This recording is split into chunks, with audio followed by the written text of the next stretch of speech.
He cried before he could speak, but that brief whimper was the last softness Sparta would allow him. In the shadow of Mount Taygetus, a city-state forged an identity on discipline so ruthless that even death felt merciful beside dishonor. While most Greek polis debated philosophy and sculpted marble gods, Sparta sculpted humans, chiseling away weakness until only iron remained. The result was an army that terrified Persia, awed Athens, and helped shape the very concept of a military state. Yet behind those shimmering bronze shields lurked laws so harsh they read today like dark mythology. Historians still debate whether every tale is literal or half legend, but the surviving records agree on one thing: life in Sparta was never meant to be gentle. Number 10, Born to Bleed, the Mountain Judgment. Every life in Sparta begins with an audition. Within 2 days of birth, an infant was carried to the elders gathered at the lesh. They palpated bone, flexed limbs, and studied the baby's cry for signs of vigor. If a flaw emerged, a twisted foot, a weak pulse, or simply a body judged too small, the elders nodded, and the father marched to the dreaded chasm of Apothete on Mount Taygetus. Some sources claim the babies were left for wolves. Others say exposure and starvation did the work. Either way, the message rang clear. Sparta valued collective strength over individual life. Few expected what came next, because the survivors weren't cradled in comfort. They were tempered like steel. Number 9, the Agoge, childhood replaced by combat. At 7, a Spartan boy's name was entered into the state ledger, and his mother's arms became off-limits. The Agoge began, an institutional gauntlet blending school, barracks, and brutal experiment. Boys marched barefoot on frost-rimmed earth, went days on token rations, and learned to speak in cutting laconic sentences, because wasted words hinted at wasted will. Senior youths whipped juniors for sloppy posture, ephors inspected them daily, and even sleep became a contest of nerves. Thin reeds for mattresses, no blankets allowed. Ancient writer Plutarch recounts that trainees were encouraged to sing war songs while enduring pain, transforming shrieks into chorus. And when food ran short, instructors whispered, "Steal, just don't get caught." It wasn't theft that carried punishment, it was incompetence. Number 8, failure was a fate. Worse than death. Graduation required a final ordeal called the Cryptaia. Under moonless skies, 15-year-olds received daggers and orders: survive a year in the wild, stalk the Helot population, and never be seen. Many vanished forever. Those who returned limp or weaponless earned a scarlet letter of shame. Cowards were forced to sit alone at festivals, sing humiliating songs about their disgrace, and surrender the front row seats in every theater of life. Spartan women, even adolescent girls, mocked them with jeers, lest the stain spread. More than one exile flung himself from cliffs rather than endure the living curse. Dishonor, not death, was the true deterrent. Number 7, Syssitia, communal tables over familial bonds. When a Spartan male turned 20, he technically became a full soldier, yet he still couldn't live at home. The law bound every citizen warrior to a Syssitian, a mess group of about 15 comrades who pooled food and funds. Miss a single supper without a perfect excuse, and you lost your citizenship. Even King Leonidas attended his table before marching to Thermopylae. These nightly gatherings sharpened camaraderie and kept private wealth from nurturing private ambition. Grainy black broth, pork boiled in blood and vinegar, reminded each diner that luxury meant weakness. The very currency reinforced this austerity. Iron bars dipped in vinegar to discourage hoarding, so heavy that even the richest could not carry great sums. In Sparta, you could earn glory, but never opulence. Number 6, marriage by abduction and the darkness of courtship. Romance, if it existed, began with a staged kidnapping. A prospective groom seized his bride and spirited her to a secret room where an older woman shaved the girl's head and dressed her in a man's cloak. The symbolism was blunt. Wives must be tough enough to birth warriors. Husbands must conquer even in love. For years afterward, the couple met only at night. Husbands snuck from barracks on tiptoe, hoping sentries wouldn't notice their absence.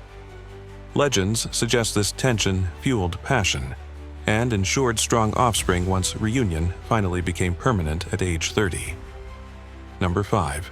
Mandatory motherhood and the burden of Spartan women. Spartan women enjoyed legal rights unrivaled elsewhere in Greece, owning property, inheriting wealth, exercising in public gymnasia, but every freedom carried a fastening chain: produce sons. If pregnancy lagged, elders could command the couple to accept a different partner for procreative duty, a policy Plutarch diplomatically calls eugenic license. Some records claim that older men would voluntarily lend their wives to admired young warriors, eager to harvest superior genes for the common good. Daughters, though valued less, still trained in javelin throwing and discus to harden their bodies for childbirth. When a mother handed her son his shield with the famous exhortation, "Return with it, or on it," it wasn't poetry. It was civic expectation incarnate. Number 4. Steal or starve, the test of cunning.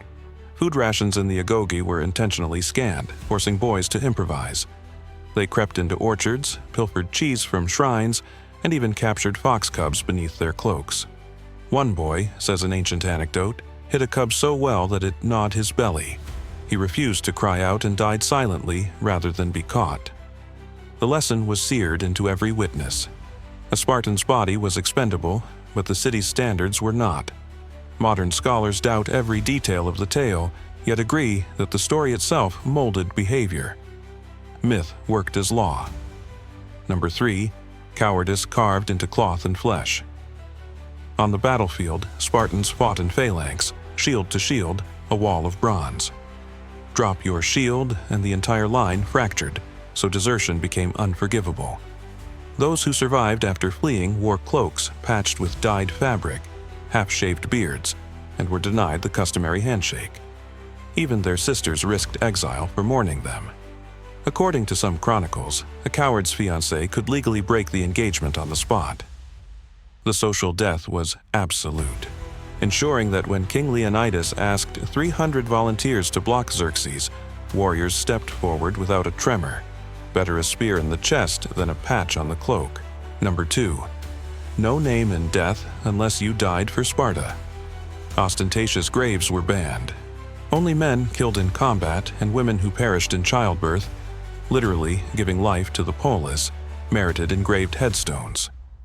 Everyone else lay beneath anonymous piles of river stones. In a culture that scorned personal glory, anonymity was the equalizer and the warning. Live for the common good or be forgotten by it. Funeral orations were brief, lamentations restricted. Excess grief hinted at private affection above public duty, an inversion the law could not tolerate. Number 1. Perpetual terror, the annual war on helots. Sparta's supremacy rested on helot labor, an enslaved population 7 times larger than the citizens. To prevent revolt, ephors declared formal war on helots each autumn. This legal slight let young warriors of the Crypteia stalk the countryside, knife in hand, slaughtering any slave deemed dangerous. Some modern historians argue the killings were limited. Others contend they were systematic terror. Either way, the effect was chilling. Helots harvested crops for masters who might legally kill them by nightfall, while youths learned that mercy could jeopardize national security. When an earthquake leveled Sparta in 464 BCE, Helots rebelled instantly, proof that fear had always been the city's true mortar, glory tempered in cruelty. Sparta's laws forged one of history's most disciplined armies, yet they also reveal a civilization trapped by its own pursuit of perfection. The same codes that inspired 300 men to defy 1,000,000 at Thermopylae also sanctioned infanticide, institutional kidnapping, and ritual murder. Their legend dazzles because it is edged with darkness, a reminder that greatness can bloom in barren soil, but the harvest often tastes of iron and tears. Today, we romanticize the crimson capes and terse one-liners, but beneath that lacquer of heroism lies a question every generation must answer. How much humanity are we willing to sacrifice for security, strength, or fame? Sparta answered with 10 brutal laws and paid the price when its rigid system finally snapped under the pressures of a changing world. Remember that the next time someone praises Spartan discipline, because legends are inspiring, right up until you feel the blade they hid behind the shield. Want more stories that school textbooks won't touch? Stick around, because history gets dark and we're just getting started. If you like this video, hit that like, click the subscribe button, and keep hacking the past with us, because history hackers never stop breaking into the secrets of time.